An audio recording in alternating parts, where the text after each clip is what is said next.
Hello, today is August 10th, 2023. I'm meeting today with Mr. Harry Gunther in Loveland, Colorado to talk about his World War II experiences. My name is Brad Hoops. I'm the interviewer for the Northern Colorado Veterans History Project. Welcome, Harry, and thanks for sitting down today to tell your story. Thank you. Let's start out, if we could. Tell us a little bit about yourself, your date of birth, where you were born, a little bit about your family. I was born 1925 in Chicago, and I grew up, and our family had 3 sons and 2 daughters. And where'd you fit in that order? I'm the 3rd son. Okay. And my father worked for a printing company, and we were considered well off. And I went to grade school. In grade school, a man came down our street. It was all boys on our street, and asked if we would want to make up a team. That Victor Adding Machine Company wants to sponsor a league of all. And I was 12 years old, and we got a league together. And we played baseball, football, soccer, basketball, and I won the checker championship and the baseball checker championship. And I won the chess championship by default. Nobody showed up. No. So I graduated from grammar school, and at the park, at the neighborhood boys club, they made me a leader, and I became an umpire, and I got paid 10 cents a game. Wow. And the leader, the owner of the Victor Company, took us all out to his home, which was a mansion. And for the first time in my life at 16, I had a steak dinner. Wow. Well, that leads to the question with your generation. Was your family much affected by the Great Depression? Not that greatly, because my father had a good job. He had a good job. Oh, good. He bought the Ringling Brothers Circus, their what do you call them? Limousine, and it seated 8, and you had a window in between, and you could talk to the driver. Wow. But with a phone. Uh-huh. So he had made some investments in that, and he had cashed them in before the crash. Wow. Yeah. And as a leader, I got to do a lot of stuff at. I think I forgot the book. But our team at 16, we won the football championship, and we never lost a game. Hmm. And it was written in. I had the book, but I don't know if I brought it with. But I probably did. And then I went to high school and graduated. And I was sitting on our front porch with 3 other men. Our street was almost empty now of men, except for the 3 of us. And a Marine walked down the street, and I said, and dressed blues, and I says, "That's for me." Is that right? Wow. And then I joined the Marine Corps. The other 2 guys got Navy and Army. Oh, right. And the Marine Corps told me I joined in June, and they told me to go home and they'd call, and they called me in October, so I went to San Diego for boot camp. Now, prior to going to boot camp, had you traveled much outside of Chicago? Had you? My father did, but my father took me to the 1932 World's Fair, and I got to ride and see a lot of stuff. Now, where was that held? Huh? Where was the 1932 fair? Chicago. Oh, in Chicago, yeah. And my father never drove. My oldest son did. Your older brother? My brother. Yeah. And my father died when I was 10. Oh. And he told my oldest brother, who had won the scholarship to Northwestern, and he had to quit Northwestern and take over the family. I forgot that all. Yeah. So moving ahead, then you go off to boot camp at San Diego. Yes. And How was that? I mean, did you have any being away that far away from home? That's a long way. We were never allowed to until we graduated to call. And were you homesick? Was there any tinge of homesick?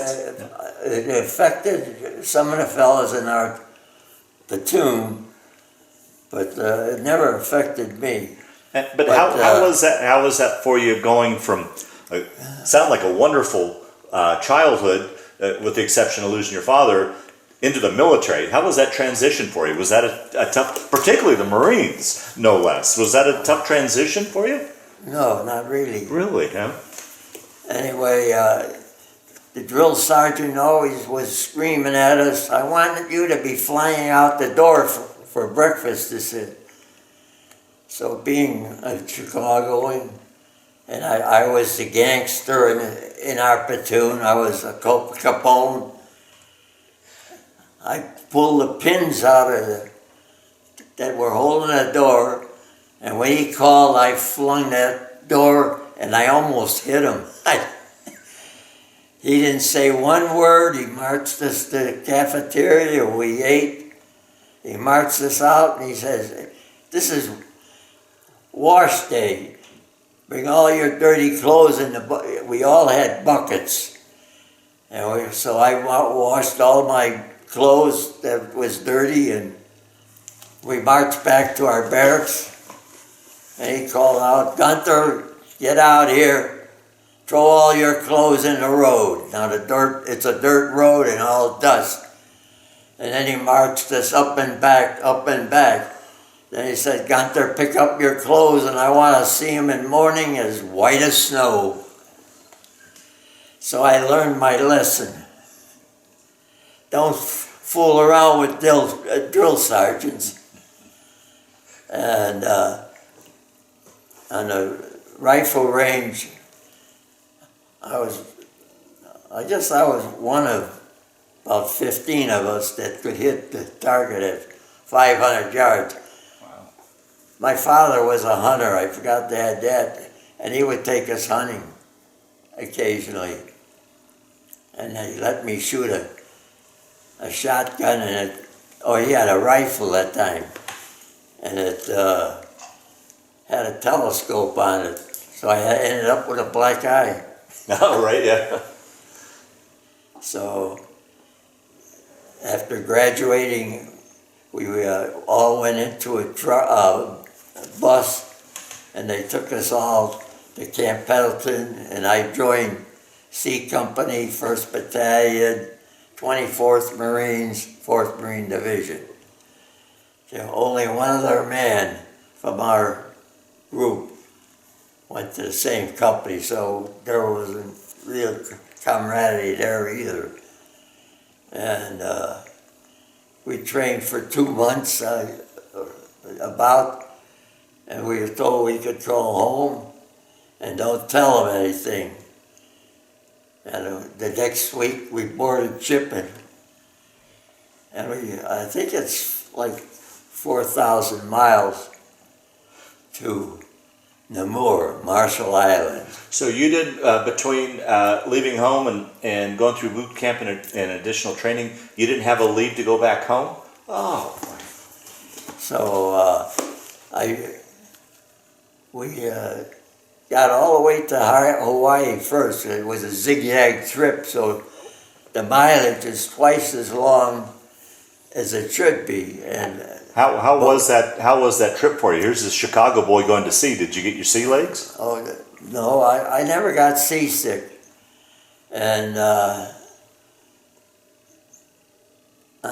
we were on ship, and 2 weeks, and they we had beans to drink to eat 6 days a week. And one day I went up to the cook and I said, "Do you want to gas these Japs to death?" And he laughed and he says, "No, but we got a lot of beans." And so a boat came out and gave us a plaque of the island of Namur. Now that's in the Marshall Islands, and it's connected with Roi. Roi was the airfield the Air Force wanted, and the Navy wanted Namur because it had a harbor. And so in 24 hours, Namur was like 400 by 400 yards. In 24 hours, it was over. It took 23rd Regiment. One regiment took an island, and the 23rd took Roi. Well, it took them 3 hours. It was all flat, this all airfield. And while we were fighting, a B-24 landed. Really? Yeah. And was there tough resistance? Was it a tough battle in that 24 hours, or? it was tough in a way. We lost most of our men on the moor because they had a blockhouse, and in the blockhouse was supposed to be torpedoes and bombs. Our engineers went up to it, and it had steel doors. Our engineers went up to it, and we're going to blow open the door. Instead, the whole thing blew up. There was nothing left of the blockhouse, and rocks or cement was falling down, and it hit a lot of men. And we lost our brigadier colonel was killed, and he was leading a charge at the time. And so after the battle, I being the youngest guy, the platoon sergeant, I can remember him real good, Elmo Burns. He was 24 years old, and he said, "See that hole over there? Here's a rope. There's dead Japs in there. Pull them out." I got one Jap by the leg, and I almost threw up. And they pulled him out, and I came out, and they had captured a number of natives came out, and they volunteered to do the work, and they pulled them and threw them in a truck. And then the island was loaded with flies. We got on the ship, a merchant marine ship for Maui, Hawaii, and the guys were still going. Although there was no flies, they were still chasing them. And I guess that was, in one way, one of the worst rides, because it was a merchant marine ship, and they were being fed real good. I stayed up till midnight, then they put on the fresh water. And I had the job again because I was the youngest guy. I had to peel the potatoes. And the first meal was a sandwich that they gave us. After that, the meals were made by the Marines. And I got a bologna sandwich, and I couldn't eat it because it was green.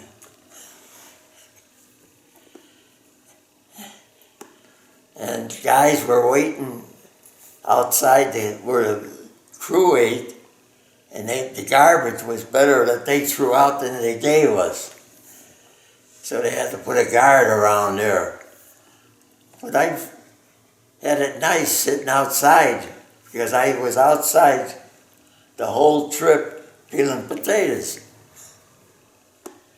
And as we were entering towards Maui, we hit a little island was there, and the people were waving at us.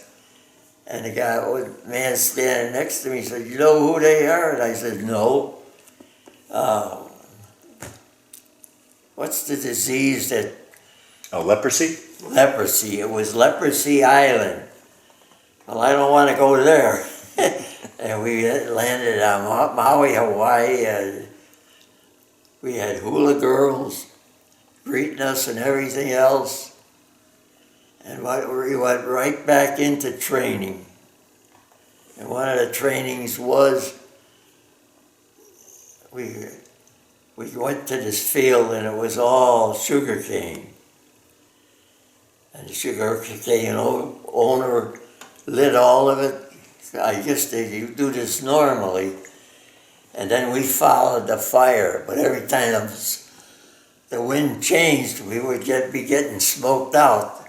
So I learned how to, and so we knew we were going to an island that had sugarcane fields. So we trained going up the mountains, and then Bob Hope and his group came. Oh, okay. Now, our company went up to the mountains where it's rained every day.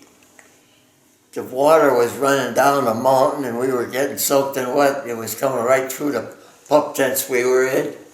And we were there 3 days, and Bob Hope left and we went back. Oh, so you never saw him? Never saw him. Well, then we boarded ship and we sailed, and we were never allowed to sleep on a deck. But I always snuck out, and I always snuck on the deck.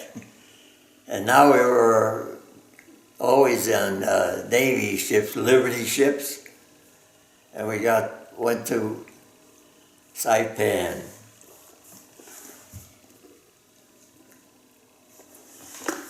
And we hit Saipan. I got it written down here, but I can't read it. But anyway, we hit Saipan with the 2nd Marine Division. And the 2nd Marine Division was on our left and us on the right, and we hit the island, and we were supposed to make the O-line. Well, the maps they had were a little wrong because we went in about 100, 200 yards, and here was a swamp. And so the 2nd Division was on one side of the swamp and we were on the other side. And then they told us, well, we better stop. And then it was still light out, and then they plug up all the holes in the line, except the one with the swamp. And I was in my foxhole with another man.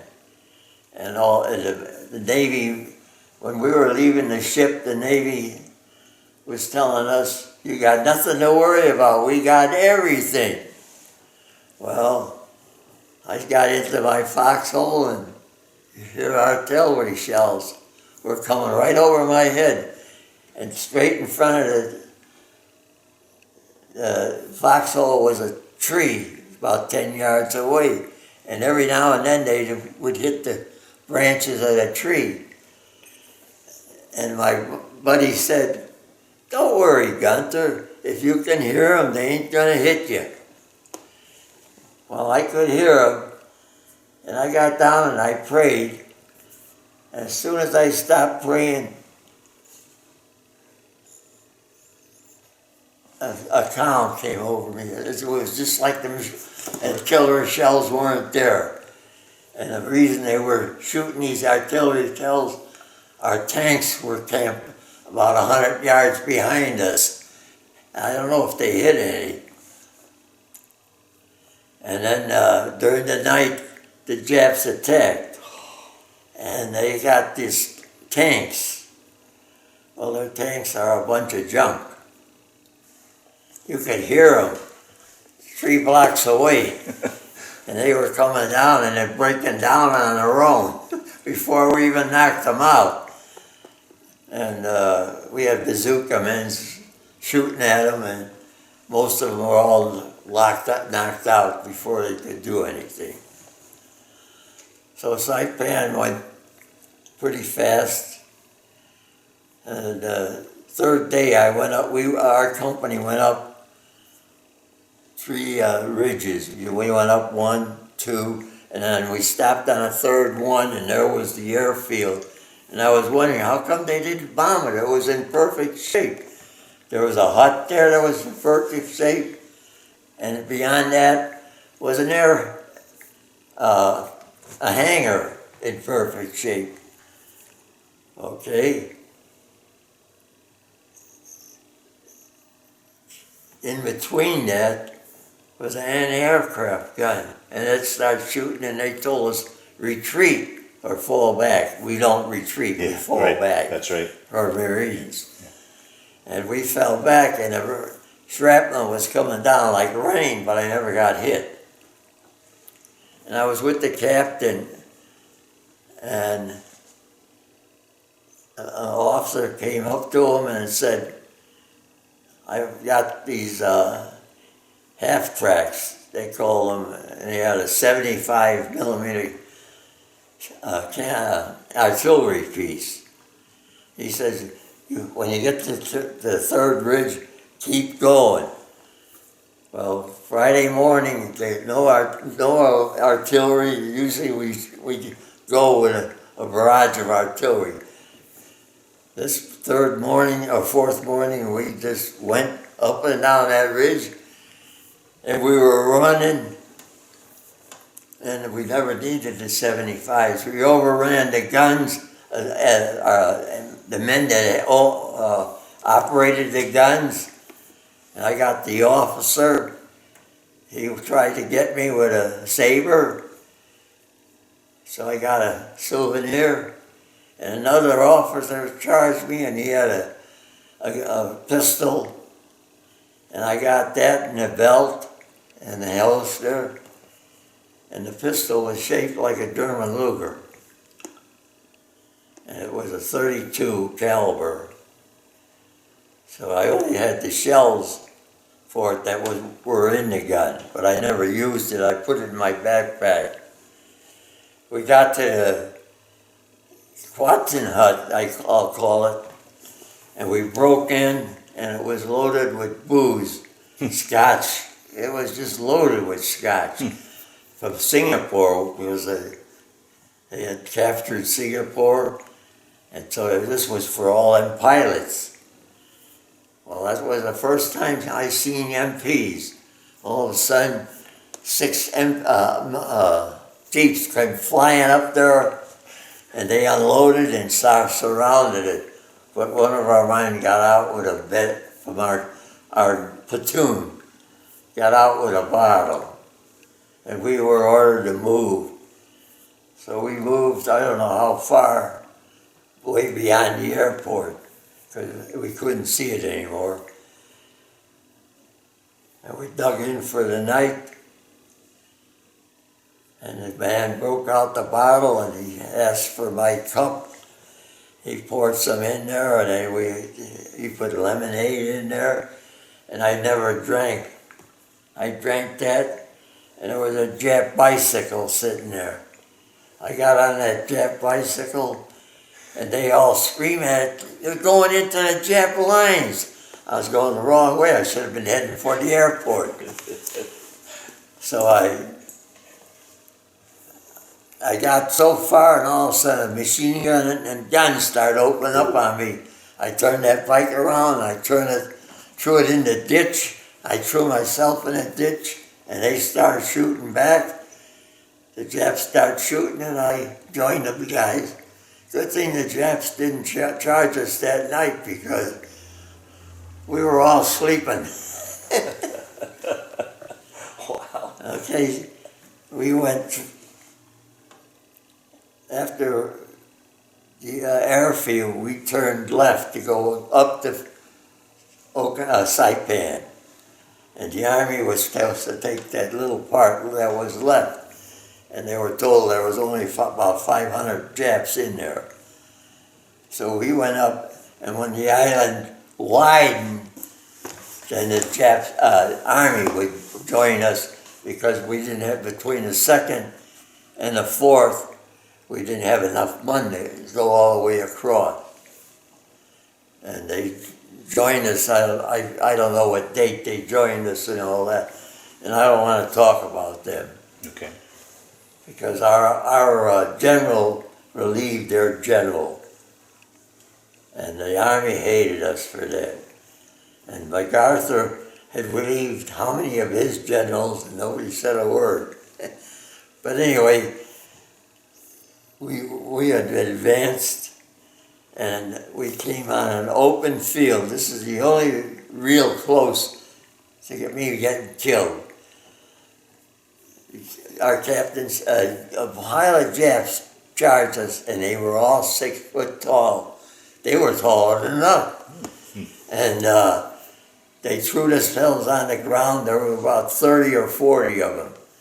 They threw themselves down, and 3 or 4 of them had machine guns tied to their back, and they opened up fire, and our captain said to our squad, "Go up that hill and shoot down out of you. You'll have a good shot." Well, there was one trouble. The Japs were watching us. We started up that hill, and we were almost to the top, and so a man got shot.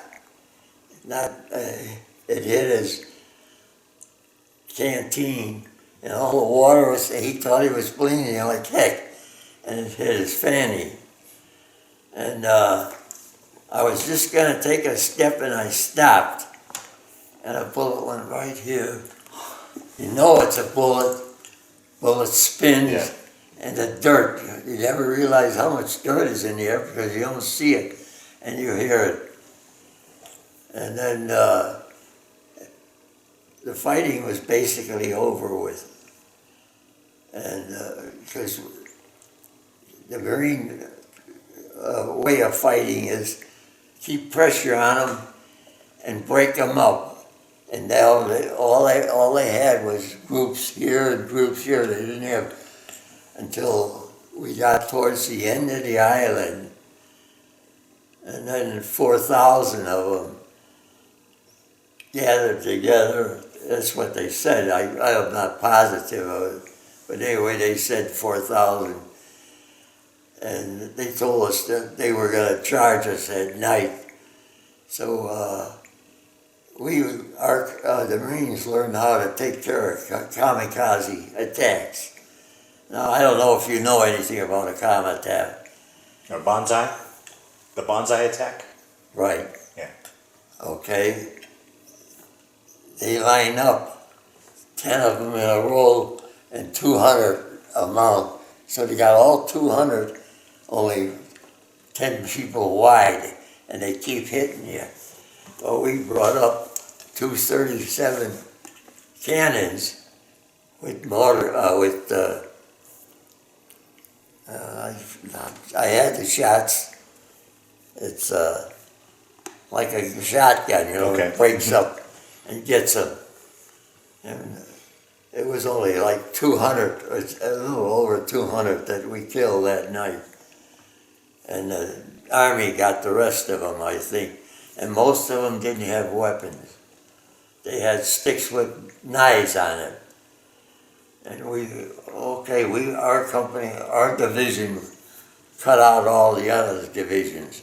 The island had stopped, and we were advancing to Marpy Point. Marpy Point, we're advancing, and Marpy Point drops down 30 feet, and then there's the ocean and a round circle of land. Now they say 20,000 people were on that small piece. Well, we put up loudspeakers, and we had speaking in Japanese, asking them to retire, surrender. And while we were going up there, in front of us was a husband and wife. I don't think they were Japanese. Well, they were civilians anyway. And they had a 6-year-old kid, and they flung him. And he was lucky. He hit a tree and got stuck. One of our men went right down, went up the tree, got him down, came back up with the kid. We had machine guns lined up on him, and we were just sitting there asking him to retire. And I was watching. There was over 100 got together in a circle, and they had a rope that they brought it around, and then they marched right out into the ocean, and then they set off all these hand grenades, and I saw the ocean turn red. And that was the end of our fighting on Saipan. So I ended up with a saber, two pistols, 3 watches. One was a beautiful Seiko watch. I'll tell you about the watch later. Yeah. Well, what's going through an 18 or 19-year-old's mind when you're just seeing all this? I can't comprehend what you think. Well, it goes through your head, and you can't sleep too well, or you have dreams at night.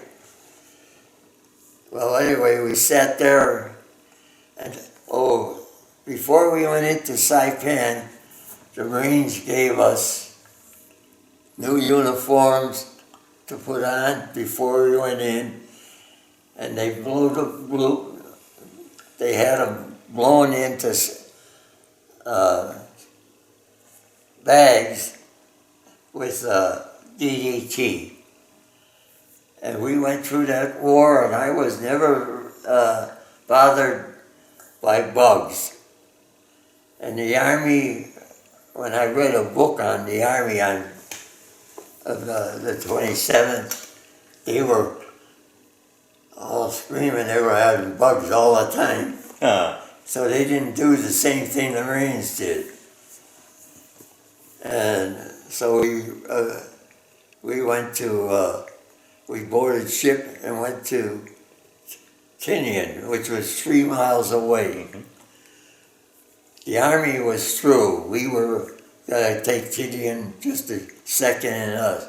And the 4th was going to do the invasion, because the island, the beaches were real small that they chose. One was 120 and one was, I think, 75. So not many men could land. And the 2nd Division went all the way to the other end of the island, where Tinian City was. And they got into Higgins boats and that, and it went in towards shore. And when the Japs started shooting, they just turned around and run. And the next thing we heard was Tokyo Rose telling us, Tinian town has just driven back the Marines. And here we were going ashore on the other end of the island. Now, I was told that 900 men, when the Marines started going in there, 900 men had left the area where we were and gone over there. So we had a beautiful landing and everything. And that night, them 900 moved back and they did a Comanche attack. And I saw the machine gun turn red from shooting so many bullets. Oh, but we stopped them. They never broke through. And then after that, Tinian was true, basically. The 2nd Marine Division was on the other side. They had it a little harder. They had different ground and all that. And we took, our company then was the one that took Tinian town. The artillery and the Air Force bombing had leveled the town. There was a wall, a wall here and a wall there. But I went in so far, and here was a safe, a huge safe. Well, they had given our company a tank in case we ran into trouble. And one of our men went over the tank. Can you blow open that tank so we could get in there? And he blew open the tank, and we got over, and it was all loaded with money and stamps. So it was the post office and a bank. And I'll tell you this, when we retired, I didn't join the Marines, retirees, until not my daughter, but my wife, he was in the 2nd Marines. And he told us, why don't you join? So I finally joined, and the secretary was the guy manning the tank. Is that right? Wow. And I graduated from Lane Tech High School, and he became principal of Lane Tech High School. So me and him got along real well. Yeah, sure. Well, anyway, after we took Tinian town, we were through, boarded ships, and went back to Maui. And there we trained for Iwo. Oh. And the week before going to Iwo, Platoon Sergeant Byrne came up to me and he said, "You are now a squad leader." So I got a stripe, and I had to lead 16 men in. So going into Iwo, the first 24 hours, I had 3 close calls with death. I won't tell you about the first, I'll just tell you about the second. We were dug in for the night, and I got the 12 to 1 watch, and we shoot these flares up. And I was up about 15 minutes, and I heard a noise, and the flare went out because it hit the ground. Now it was pitch black, and they told us, don't leave your foxhole, shoot at anything that moves. But we didn't have the equipment you had today. Marines were laying wire, the division would call the brigade, and then the brigade would call the companies and all that. So I yelled, "Give the password." I no sooner said that, the flare lit up, and I saw 2 Japs in front of me, and a hand grenade hit me right square in the head and landed 3 feet from my head. I ducked down, and I didn't get a scratch. Well, I got some dirt thrown on me. Yeah. And the guys got rid of the 2 Japs. That was the one. Now, I figured that in the morning, I said, the lieutenant's going to be mad at me because so I see a lieutenant with the captain, and he comes up, the lieutenant comes up to me, he says, we bypassed a part of the island. You take your squad down there and clear it up. So I take my 16 men down there. I got a barman here and a barman, you know what a barman is, okay. And the 16 men are lined up, and I'm just getting, now the area we're going into is like 20 yards to 25 yards wide, and then it gets wider as you go in, and it's like a half a heart, and it goes to a point. The ocean here, and a 30-foot wall here. And the lieutenant told me one of our men is on a gunboat out there manning a 40-millimeter cannon in case a cave is up there. Well, we start in. I was just going to say start in, and the man to my left puts his hand on my shoulder and he says, "Gunther, you got nothing to worry about. We'll take care of you." I said, "Thank you." And we went in, and all of a sudden he yells, "Gunther, I'm out of ammunition." And guess what? Where the widest part was there was a hole, and jets were pouring out. There was a cave up here, and the cave, one of the men got out from the cave and fired at me because they aimed for anybody that was leading men. And the bullet landed at my feet, and the cannon started blowing. I think he put 4 shells in there. And that was the end of it. I tried to call the area safe, and an engineer came up with a flamethrower, and we threw some smoke grenades down in there. The flamethrower put his flamethrower in there, and we tried to search to see where the smoke would come out. Well, it came out of the cave up there, but we couldn't do anything there because the gun had taken care of that. And the engineer put C-2 bombs down there and blew that up, and I rejoined the company. So going through Iwo, I had a close call with death almost every single other day. The other, I'll tell you about this one. We were advancing. Wherever I was put, for some reason, I was able to advance. 3 times I was told to stop, and 2 times I was told to fall back. Well, this one I was told to stop, and there was a trench there, and a pile of dirt about 20 feet high. I climbed that dirt, and I was sitting out there and waiting for orders. And my squad was all there. And all of a sudden, a mortar shell came right over my head, landed 2 feet from my feet, blew up. I didn't get a scratch. Really? Huh.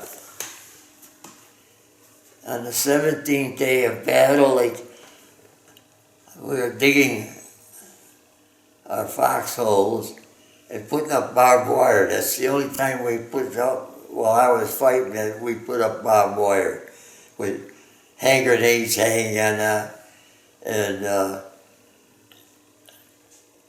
as I was standing there, a man came up to me and said, "You have now earned the job of the whole platoon." I says, "I didn't want the job of the squad. I don't want this job." He just walked away. So I knew my number was up.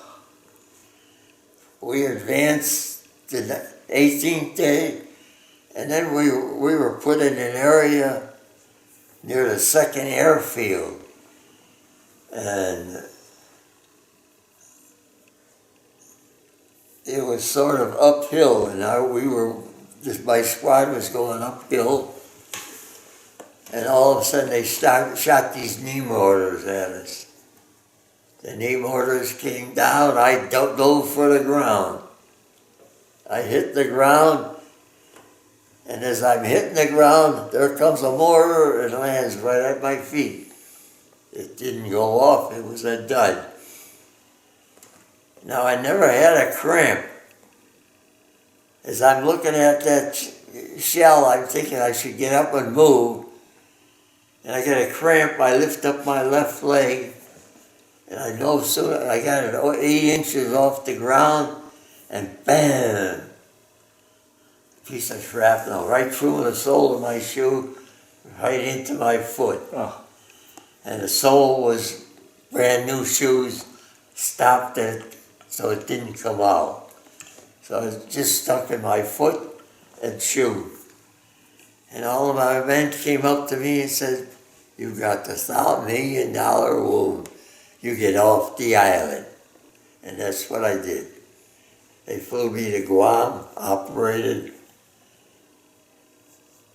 and when I woke up, I had to go to the bathroom, and the nurse gave me a pan. I said, "I'd like to go to the bathroom." She says, "No, you won't." So she gave me some crutches.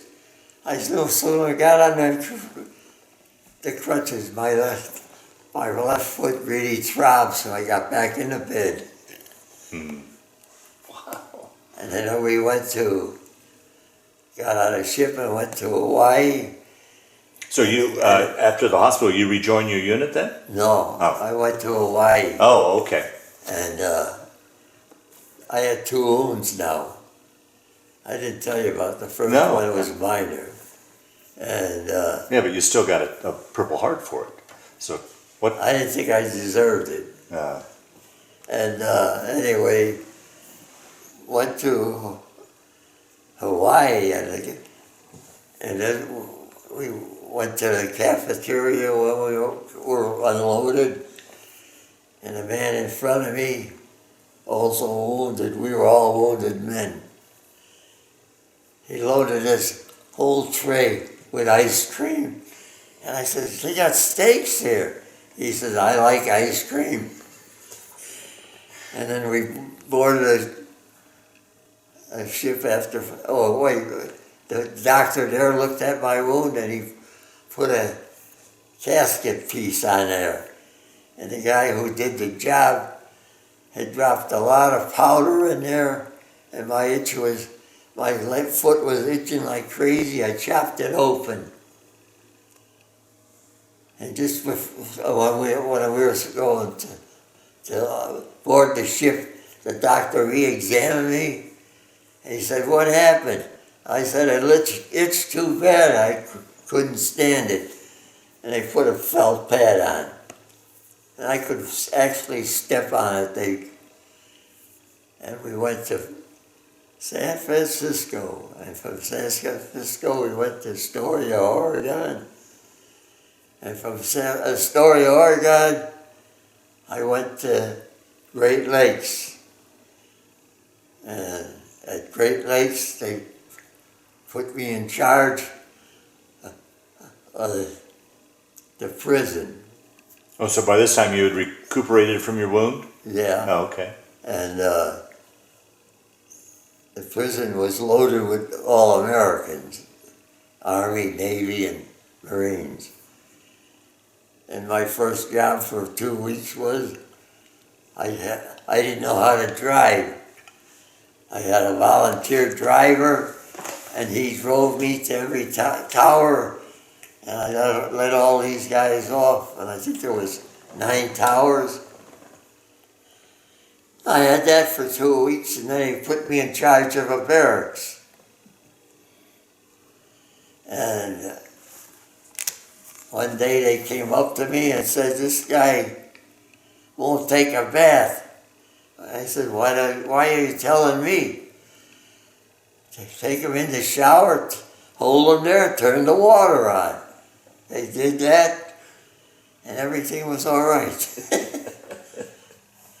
And one night they took them to all the prisoners to a movie, and lucky enough, it wasn't my job that night. I think 5 of them or 6 escaped, and they put them 6 in prison with until they captured them guys. So that I was then discharged, and the captain asked me, "I want you to stay and re-sign." He gave me these sheets, and I told him, I said, I spent a little over 2 years in the Marines. I got 4 battle stars and 2 Purple Hearts, and I never got to wear the purple uniform, blue uniform. And so I said, no, thank you. Well, I'd like to, before we move on to your post-military years, I'd like to go back and ask you some questions about this, about your time overseas and Okay. quite frankly, the sheer hell that you went through. What's going through your mind? I mean, I guess my question is, you look at all 4 of those battles, the situations there, you weren't sleeping well, you weren't eating well, hygiene was awful, you're out in the elements, the conditions. I mean, any of 4 of those things would knock a man down, but yet on top of that, you were in the thick of war. How'd you make it through those times? Well, when I was promoted to corporal in a squad, I had 3 boot camp guys that were never in the battle, and 3 veterans that were in all 3 battles. Well, I had 16 but I mean, I had 3 come up to me and say, we made it through 3 battles. And we all have the feeling we're going to get killed. And everybody has that thought. And I don't know why this seemed to be a trait with people telling me their problems. I don't know nothing about answering all these problems. Even in civilian life, I had people telling me problems. I ate well. Some guys, okay, now, I'm not one of those that has to eat a lot or drink a lot. We had guys on marches would have 2 canteens and drink all the water. But we had one dummy, he'd fill his canteens with root beer or Pepsi-Cola or Coca-Cola. Yeah. And he had that, he was borrowing water from anybody he could get.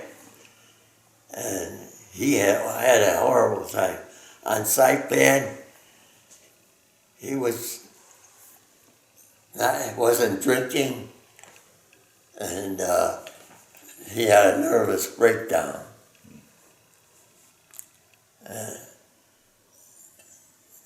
I never thought of the killings. I stayed away.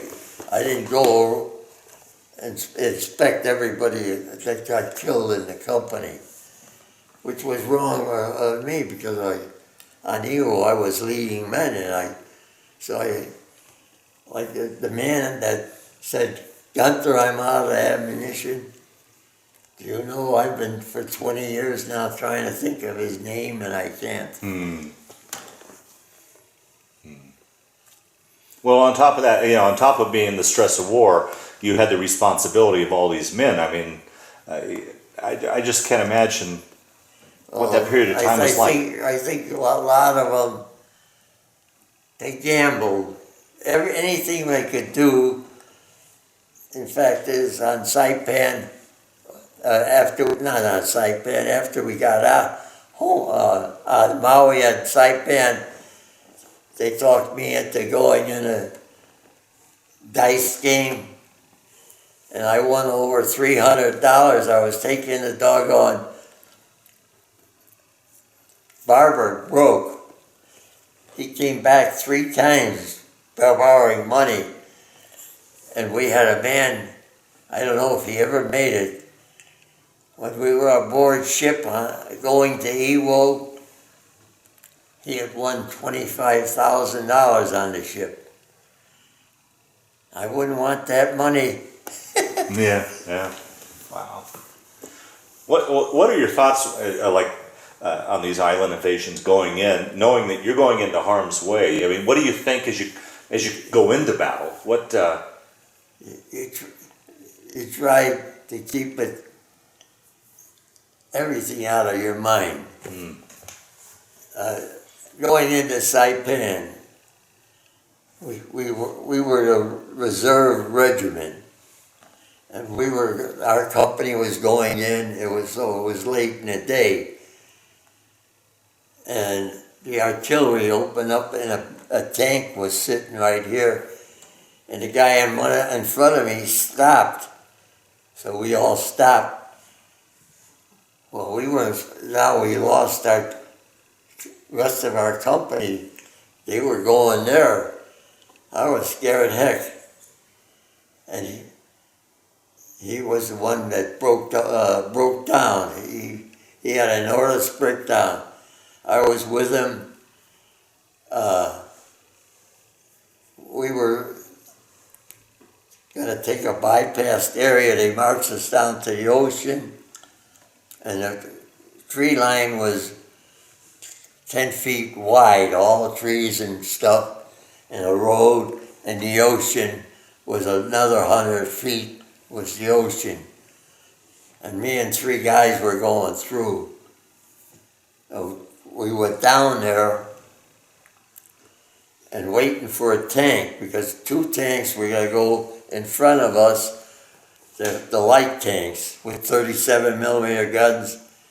They were going to go in front of us, and we were sitting there waiting. And this guy there was a tank track there. He was down in there shooting in the air. He was no enemy, no nothing. He had cracked up. And the worst part, I had a guy on Saipan alongside of me. He told me his religion refused him to kill anybody. So I told him, when we stop for the night, you go see the captain and tell him you want to be thought you had to subjector? He carried a wounded. Yeah. And that's what he did. So guys were all doing something to keep the war from getting too bad. Well, what did you do? I mean, you had, as far as I'm concerned, everybody had the right to crack up in those conditions. How did you stay sane and not crack up, do you think? Well, I was one of those that always was doing stuff. I always went and do anything to stop from thinking. Okay. And a lot of us would sit down at a radio and listen to, what's her name? Tokyo Rose? Yeah, Tokyo Rose. And she was saying how we were getting beat. Yeah. Our company went in with 250 men, 300 left. You know the flag raisers? There was 27 out of 250. So we weren't the worst hit, but there were companies that there was hardly anybody left. And the 5th and the 4th went in. And after 3 or 4 days, they brought in part of the 3rd. The general wouldn't bring in the whole 3rd. And they were in the middle. So they had a rough deal too. Wow. Were you in any position to see the raising of the flag on Suribachi? I was in a position to see it. My lieutenant was in a position to see it. And in fact, the whole company was in a position to see it. And our lieutenant stood up to examine and you can't stand up in the front lines too long. You can stand up and check things and get that back down. Well, the sniper got him, and the platoon sergeant was with him, and he got up maybe a half hour later and did the same thing, and the sniper got him, but he lived. I went to visit him. So I never got wounded real bad. I had stuff missing me constantly. Yeah. And I think the thing that made me was God gave me that cool feeling.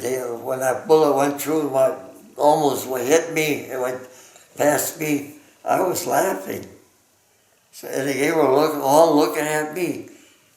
And he said, "Ain't you afraid?" And I said, "For some reason I'm not." I had all my phrase right there that night when the artillery shells. And I had that feeling with me almost all the time. Through the rest of the time overseas, that stayed with you. Huh. Wow. So you attribute maybe your religious beliefs to getting you through the war as well, helping you get through the war, or what was that? so you believe your religious beliefs helped you get through the war, or? Yeah, I believe that was what it was. Yeah. And I've had close calls even now. It never bothered me. Wow. Now you want to get to... Well, just a few more questions, and then we'll jump to the post-war years, and we'll wrap this thing up. How was it as far as communications from home? Were you getting letters, and how were you getting your news about what was going on? Well, the first letter I got was on Saipan, and it was Red Cross saying, "How come you haven't written home?" Well, I said, "They didn't write to me." But I wrote, the captain said, "You write home. I want to see you write home." So I wrote home. So you're not allowed to tell them where you're at. Yeah. So I just told them baloney stories. I told them on Saipan we ran ashore and we chased all the Japs away, and there they was a meal left for us. There was fish heads and rice. I was a comedian. Yeah, right, yeah. There's a group of people in Illinois that always want me to get on the phone and talk to them, and they take the pictures, because I was always telling them jokes. They were all up there in age, and I'm at the age I belonged to 5 different golf. I belonged to 4 different bowling leagues. Wow. I played 2 different leagues of dart baseball.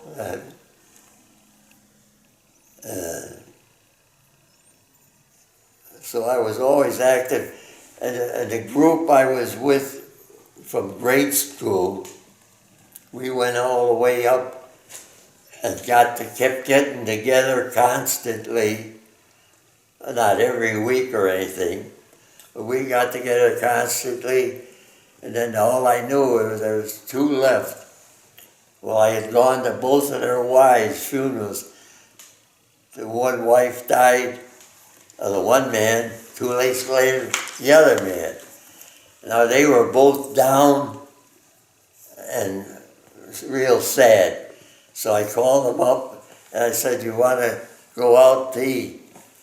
So we made arrangements to meet at a restaurant for breakfast.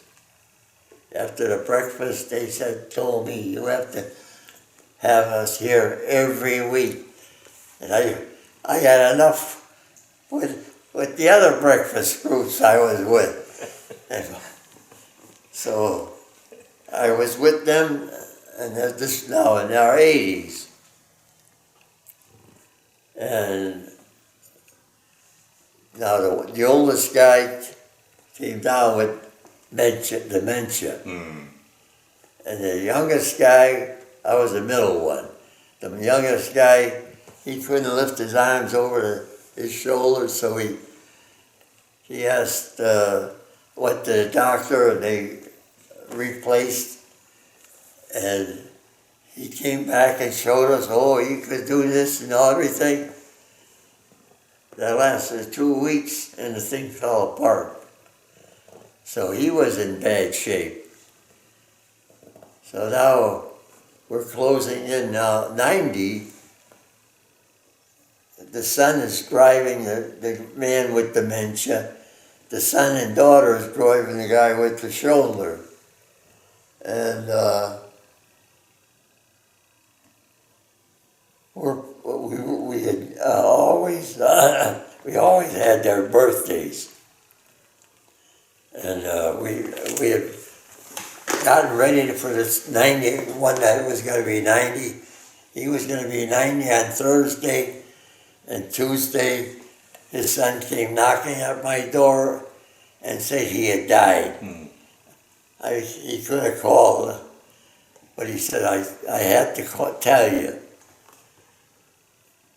2 months later, the other guy died. So the wives died the same year, the husbands died the same year. But I didn't have any. I had this younger group that I met every Thursday for coffee, and they're still meeting. How, you said you were a comedian. Were you able to maintain your humor through those 2 years overseas? That probably helped morale a little bit with the. I'll tell you, we were unpacking from our moving here, and my wife found this thing. That's a weather thing. It's. You tell them what it's made of. She made 8 of them or that. Yarn. Oh, okay. And what was the saying on it? If I'm wet, it's raining. If I'm dry, it's not. If I'm flopping around, it's windy. Stuff like that. So I sent it to all them guys, and I got it. So I told a joke about 5 years ago about what the heck is that dog's name? Anyway, I told a joke about a dog and a woman. Well, the guy sent me a letter, and he had he must have bought this dog. It's all carved out, and I got letters from all of them, laughing and saying, the trouble, I didn't have enough for everybody. I still got some, but my wife doesn't. I can't write. See, I'm legally blind. Oh, okay. And I can't hear too well. And I can't smell. But you still got your humor. Well, I found out that's the best way to be. If you're sad, Yeah. it ain't that much fun. Yeah. Well, the last question then, before we get into your post-war years. So you went through all this overseas, the battles and such, and then you get discharged. How was that transition going back into civilian life for you? Okay, the company I worked for before I went into the Marines, the owner was an admiral, and he sent me a letter. He said, "We want you. what do you want me to see what I can do to get you out of discharge sooner? And I said no, because I was going to be discharged. I had all these points. And when I got home,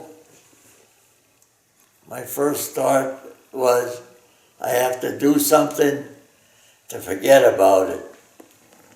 Okay, so I took 1 week off and I went right to work. They put me to work and I worked. And then, as I said, I was with a group that all went to war. My next door neighbor and the guy across the street, well, my next door neighbor came home and he said, let's go horseback riding. So I learned to go horseback riding. I learned to go skiing. The one guy said, let's go skiing. I went skiing. We went to plays and drinking. But the one thing I never wanted, I got drunk once, and I didn't want to get drunk again because you get sick. And liquor never hit me. I'm German, and everybody said, how come you don't like beer? I don't like beer. And and the first thing we did, we got our ball team to get back together. Oh, wow. And we were playing ball, and we were going out. We were going to plays. I think I saw practically every major play in Chicago. I saw South Pacific, the one about Stalag, and I can't remember all the names anymore. But baseball was the big thing. I belonged to two teams. I belonged to the company team and the team at home. So what you basically, you just stayed active to keep your mind off of your memories? And Right, and I had problems because my mother said, you're leaving blood on the pillow every night. So I was grinding my teeth. But see, I never remembered the dream, so that was a plus. So I was dreaming bad, but after about 3 months I stopped. And then my thought was, when I was 27, I said, gee, I better get married. And I was going with a girl, and two of the fellows said, let's go to a ranch. So I made arrangements to go to Paradise Dude Ranch in Colorado Springs. And both of them couldn't get off of work. So I drove, I think I got up at 2 o'clock in the morning and drove 1,000 miles, and I got there for breakfast. Not for breakfast, supper. I opened the door. Well, I had signed in, got my cabin, and then I went, they were all eating already. I walked in, and this lady was right in front of me, but about 10 yards ahead, 4 further. And there was a couch there, and she collapsed. So I tell everybody, my wife collapsed when I came in. And so we got to get to know the wrangler would take us out, and he took us up in the mountains racing around, and then we were at a flat spot. We all got off the horses to let them rest. And being the joker I was and everything, and I was trying to impress her, he yelled, "Saddle up!" I ran and leapfrogged into the saddle. The wrangler screamed at me, "How could you do that?" I said it was easy. I landed right in. I'd never done it before. But I was an athlete. Yeah. I did every sport. I was what you could call a jack of all trades in sport. Uh-huh. I water skied, I iced, played basketball, played football. I never got hurt. The only thing was in baseball. See, I got that, both fingers. Wow. So that's where you met your wife. Then talk about how that whole process went before you finally. She lived in Sheboygan, Oh, really? Yeah. and then I lived in Chicago with my mother. And so every time I went to see her with another friend, we went skiing. And from skiing, in Wisconsin, we drove to Sheboygan to spend the night, and we went to see her, and she got a date for the fellow I brought up, and we went out, and she came actually to Illinois, and I took her horseback riding at a place. This is over years now, and she fell off the horse, and the horse stepped on her. So she went home hurting. And then we got married and went to a dude ranch in Arizona. And from Arizona, the ranch said, if you want to swim or you want to use the shower, there you had no water.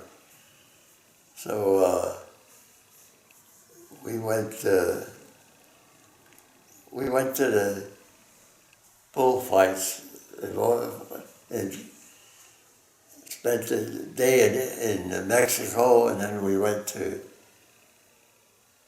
Broadway, I think it was called Broadway Hotel in Colorado Springs. No, the Broadmoor? Broadmoor. We left the ranch and went there, and we were woken up. They had a pool and a pond there, and the pond they had seals. We raised 4 kids.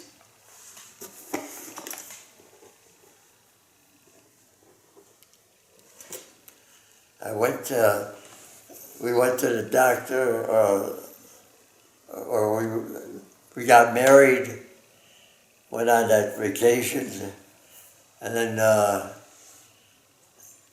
I had bought a house. We went to the house. My wife got pregnant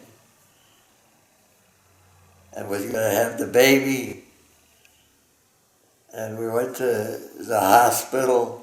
The doctor wasn't there yet, and I had a boxer dog when we got married, before we got married.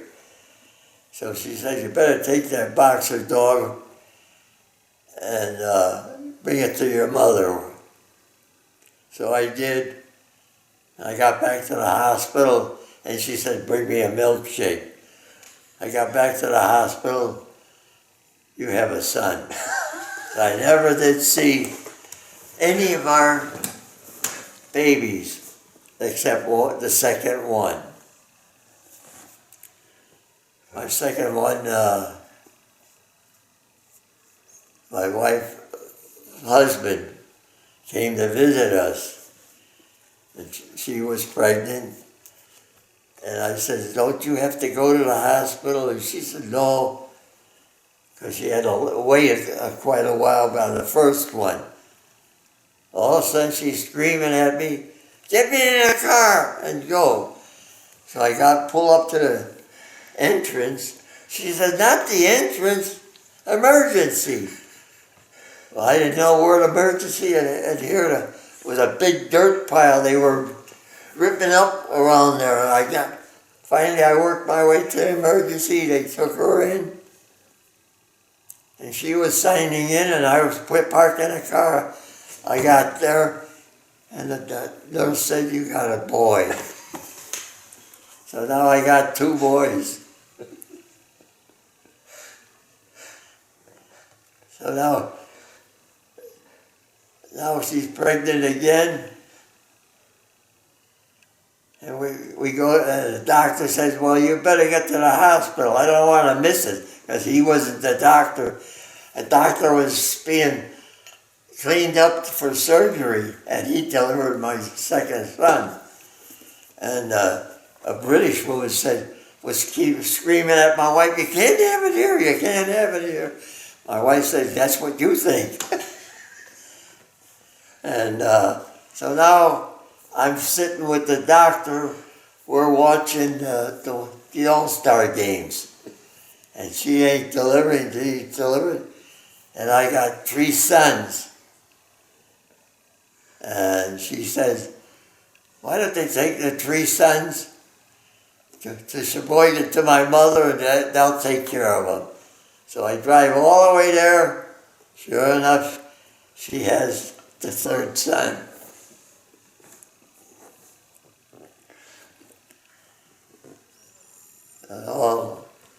And we waited 5 years and we got the daughter. My wife says, no more, no more, no more. I said, that's fine. And all of a sudden we had 4.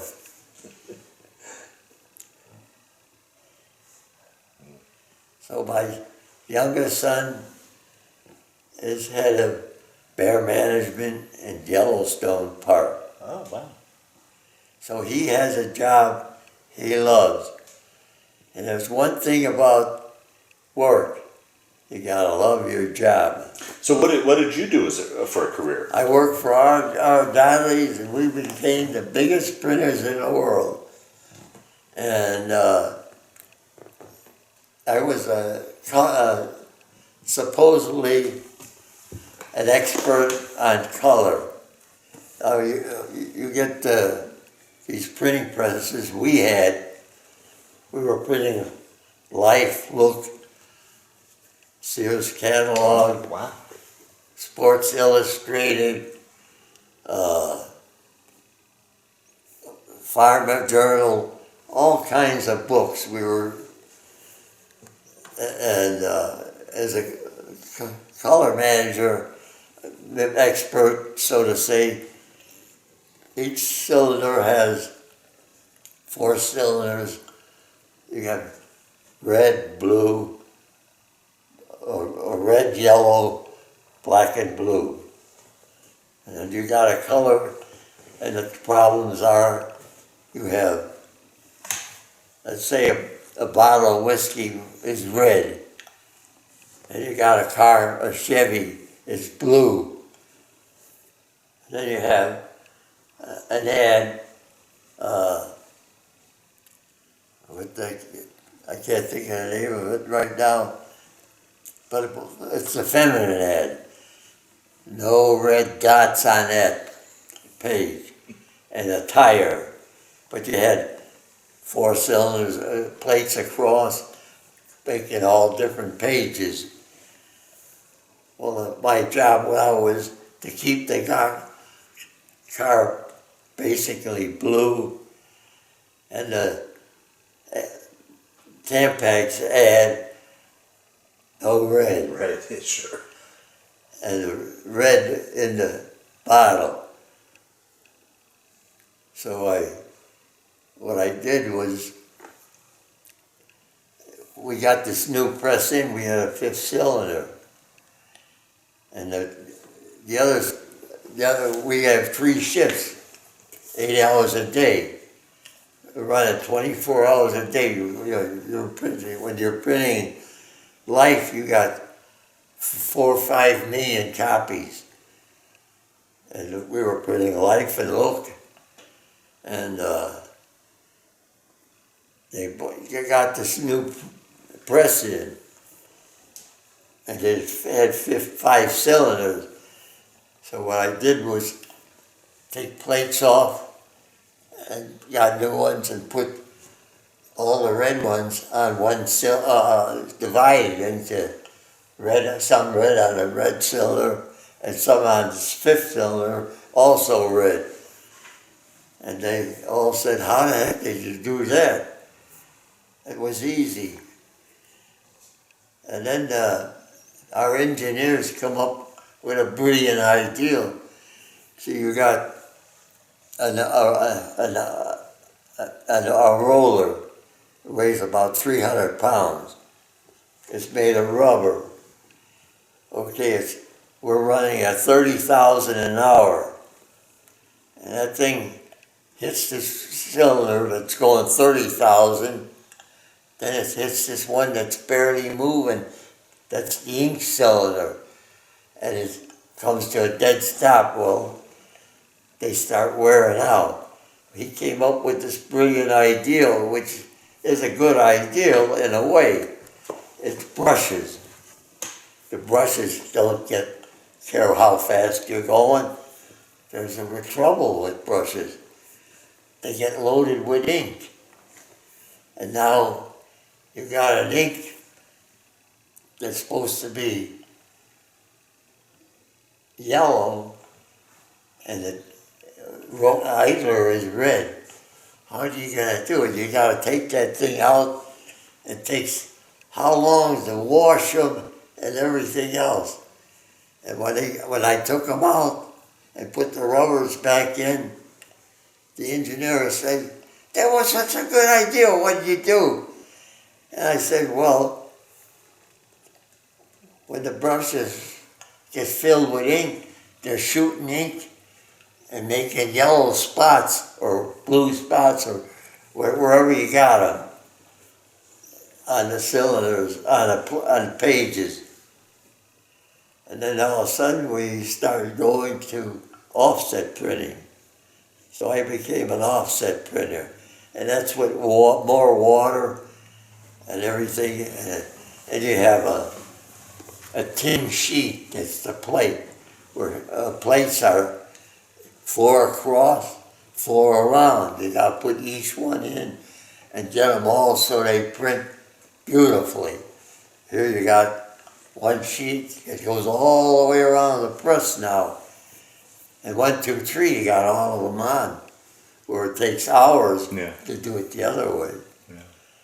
And at that time, too, not long after that, Life folded. And our presses now we're going to, what's it called? Yeah, I just had the... People? Huh? People? No, what everybody was getting after the war, the big... Sears catalog? Huh? Sears catalog? Well, you get a little square like this and punch computer? Computer. Yeah.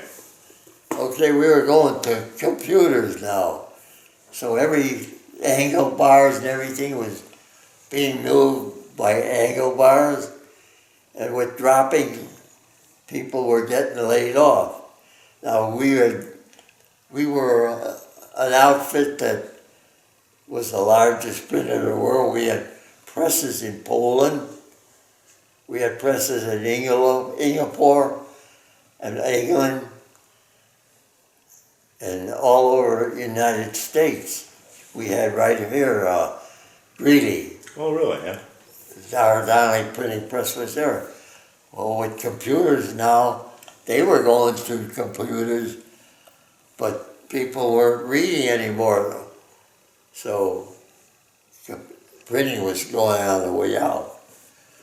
And the guy, one man came up to me, he says, they tell me I have to retire.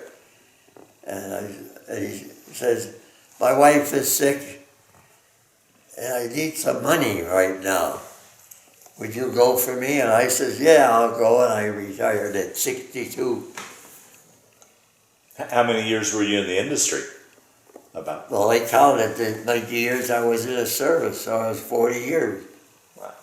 So I was long enough.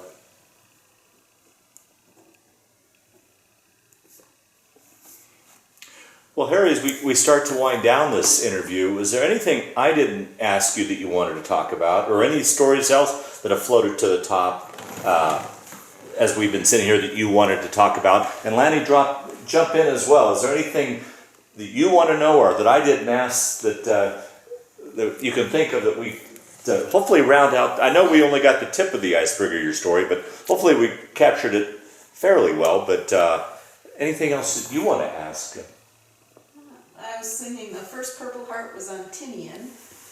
Your first Purple Heart was on Tinian, correct? What was that? Your first Purple Heart was on Tinian? Yeah. Yeah. Okay.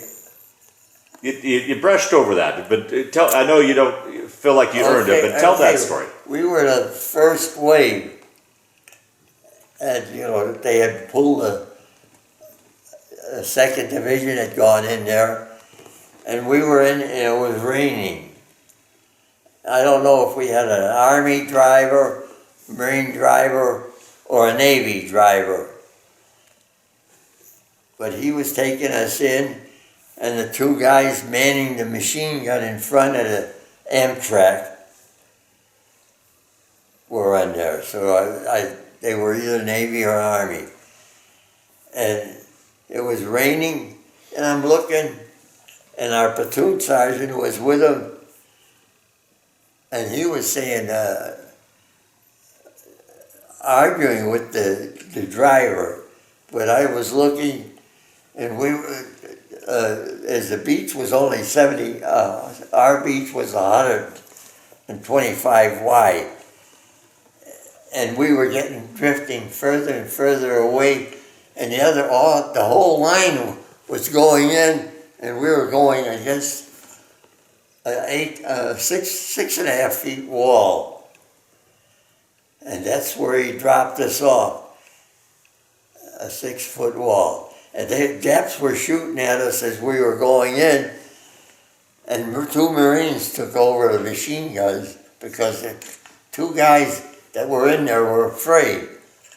And they shot, and that quieted down, and we got out. But now we couldn't go anyplace. Our platoon sergeant swam the 200 yards that we were on a line with to get a boat to get us back. And then there was a destroyer out there, and I kept thinking, boy, I hope that destroyer don't shoot at us. And the Japs were throwing hand grenades, and they were going off in the water, and we were throwing hand grenades back. And a couple of small pieces hit me in the back. They didn't hardly penetrate because of the water. And when we got ashore and in our position for the night, the corpsman came and pulled the pieces out.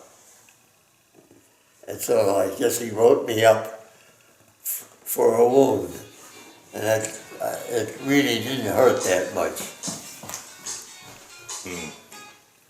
And I got hurt twice on Iwo too, actually. We were advancing, and I got stopped and said, fall back. I fell back, and there was this trench and a barrel. Every now so many yards, they had a barrel filled with dirt. And I had my shoulder against the barrel, and my other shoulder against the dirt. If I had been square against the barrel, I'd have been dead. The way I was talking to my 16 men, and either a mortar shell or a big mortar shell or artillery shell landed in the trench on the other side. And one piece of shrapnel came through the barrel and just cut my shoulder here, and he put a Band-Aid on it. He says, Gunther, you can't get off the island with that. And that's how I got wounded the first time on Iwo. I didn't get a Purple Heart for that. Yeah.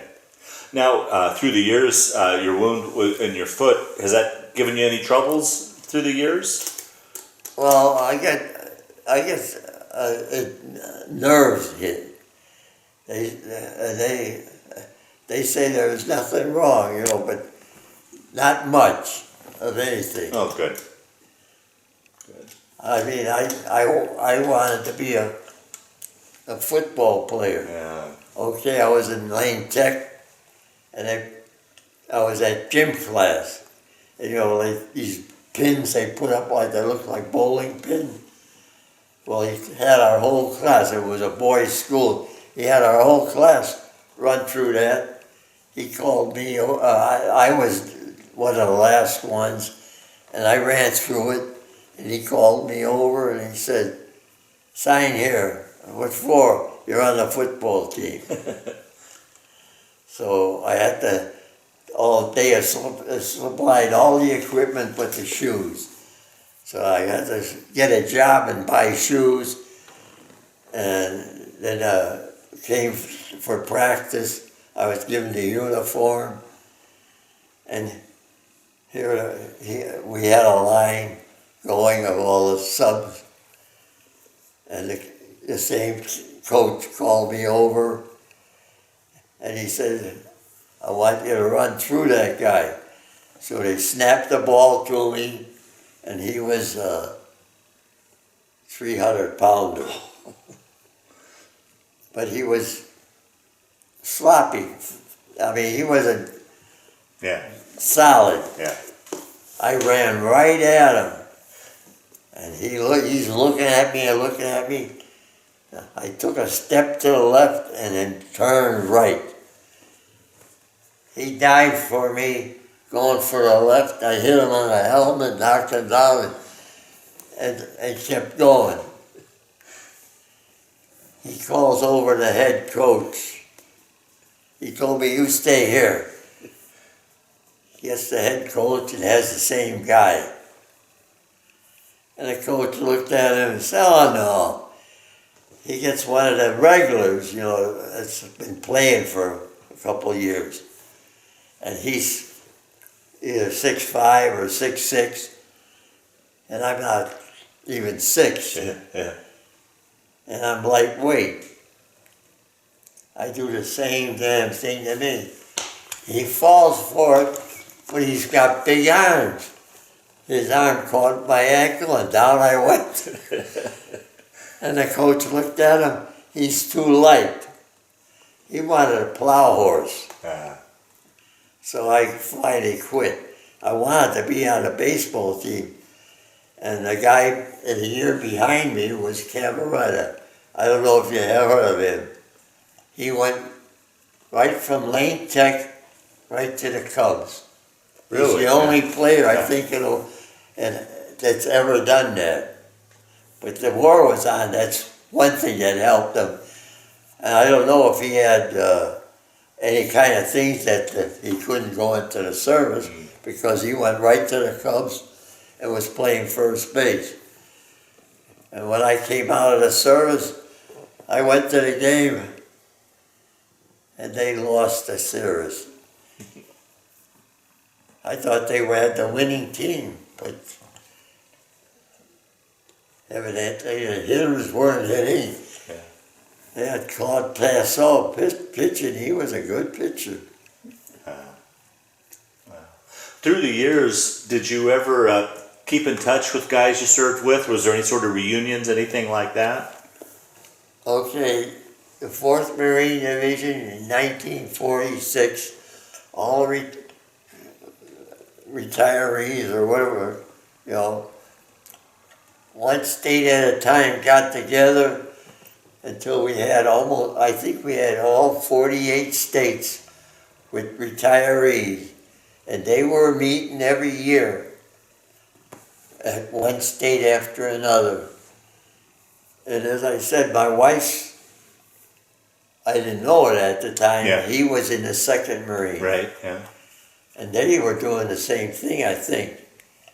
But they were doing this now. I'm 70, I think I was around 70 years old. Well, I had retired at 62, and they had retired a little later. There was two brothers. They asked me, what should I do? They didn't know what to do after them. I said, well, take up golf. When I come up to see her parents, we can go out and play golf. We were just talking about getting together with reunions. Yeah, And okay. Well, I got together with them, and he talked. That's it. I played golf with them, and he talked to me and told me he was in the 2nd Marine Division. I didn't know, and he said, well, "Aren't you going with the 4th?" So he called me up one day and gave me a telephone number, and it was the guy that blew open the safe. oh, right, yeah. And so I joined them at 70. And I became president of the group because they all had been president and none of them wanted the job. So I got that job. But there was only 12 of them left. Yeah. By that time, most of them were moving and, retiring and all that. So I got the job, and then I had to call up the 4th Marine Division because we only had 4 guys left to go. So we would most of our guys were gone, so we joined Milwaukee's group. So I was going with the Milwaukee group, and the head guy for the Milwaukee group, right now his name bypasses me. And That's fine. anyway, he was in a group that charged Namur. They had overrun their own company and were trapped, 5 men. And he was hit 5 times. And he was the only one left out of the 5. Mm. And so we talked a lot about the war, and he finally died, and he went and had his body shipped to Namur and buried with them 5 guys. Is that right? Wow. Well, Harry, the last question, unless there's anything else you...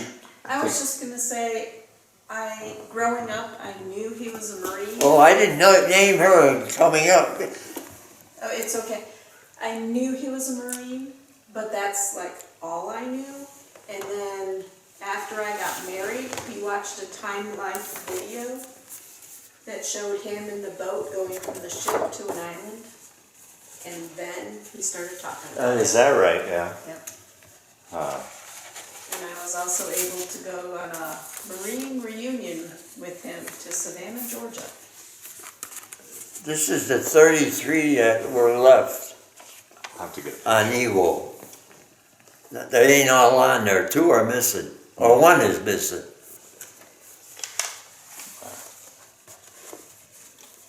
Well, Harry, the last question I always like to ask in these interviews, that period of time overseas and everything that you went through, did that change your life, affect your life, play a role in your life, or was it just simply a chapter in your life? How would you answer that?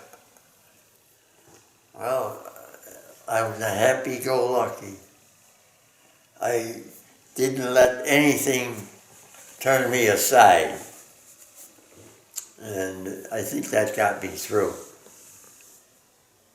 I mean, I had the daydreams, nightmares, and I had problems with people at times, but one of my objects always was never start a fight. Have I talked long enough? Well, I really enjoyed this session. I want to thank you for sitting down to tell your story, but more importantly, I want to thank you for your service to our country. Well, I could have talked more about the family, could have talked more about work, but not too much about the service. Yeah, fair enough. Well, thank you very much. But Harry. I'm losing my voice. Yes, so we'll close her down. Thank you very much, Harry. Thank you.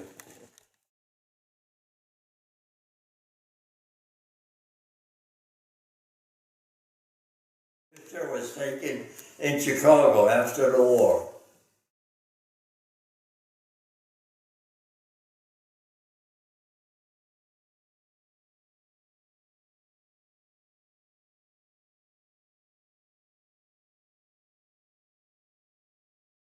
My wife, picture taken in Chicago.